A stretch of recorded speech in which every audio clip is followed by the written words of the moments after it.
আজকে আমি শুক্তো রেসিপি দেখাবো, যেভাবে আমি বাড়িতে করি। প্রথমে সমস্ত সবজি গোটা গোটা করে আমি কেটে নিয়েছি। মশলা হিসেবে রাঁধুনি, সর্ষে আর আদা। তো প্রথমে কড়াই একটু তেল দিয়েছি, তারপরে বড়িগুলো একটু লালচে লালচে করে আমি বেশ নেড়ে চেড়ে ভেজে তুলে রাখবো। বড়ি আমার প্রায় ভাজা হয়ে গেছে। এরপর আমি দেব উচ্ছে। উচ্ছেটাকেও বেশ ভালো করে নেড়ে চেড়ে আমি ভাজা করে নেব, যাতে পুরোটাই প্রায় ভাজা হয়ে যায়। তাহলে শুক্তে উচ্ছের যে তিক্ত ভাবটা একটু কম লাগবে, কিন্তু উচ্ছে ছাড়াও আবার কিন্তু শুক্তো হয় না। তো এবারে উচ্ছেটা ভালো করে ভেজে নিয়ে আমি এটাকে তুলে রাখবো। দেখুন হয়ে গেছে। এরপর কড়াই যে অংশ তেলটা আছে তাতে আমি দেব পাঁচফোড়ন দিয়ে সমস্ত সবজি আমি কড়াই দিয়ে দেব।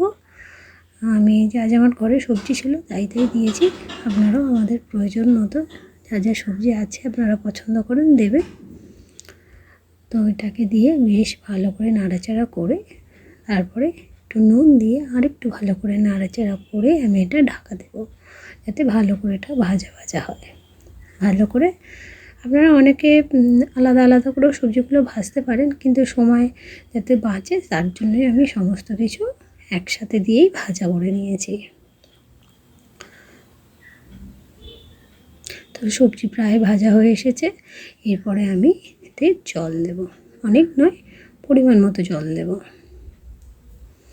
ফুটে উঠলে আমি যে মশলাটা বেটে রেখেছি সেই বাটা মশলাটা আমি দেব, আর তার সাথে দেব একটু দুধ, গুঁড়ো পাউডার দুধ যেটা হয় সেটা আমি গুলে এতে দিয়ে দিয়েছি। এটা দিলে কি হয় না, শুক্তোটা একটু গাঢ় গাঢ় হয়। ঠিক আছে, এবার এটা দেওয়ার পরে আমি এটা দেওয়ার পরে আমি উচ্ছে আর বড়িটা দিয়ে দেবো। বড়িটা যেহেতু আমার ঘরে বানানো বড়ি, তো এটা সেদ্ধ হতে একটু সময় লাগে। তো আপনারা যারা বাজার থেকে কিনে আনা বড়ি দেবেন, সেটা পরেও ফুটে ওঠার পরে দিলেও কোনো অসুবিধা হবে না, সিদ্ধ হয়ে যাবে। তো এটা দিয়ে আমি একটু চাপা দিয়ে দেব।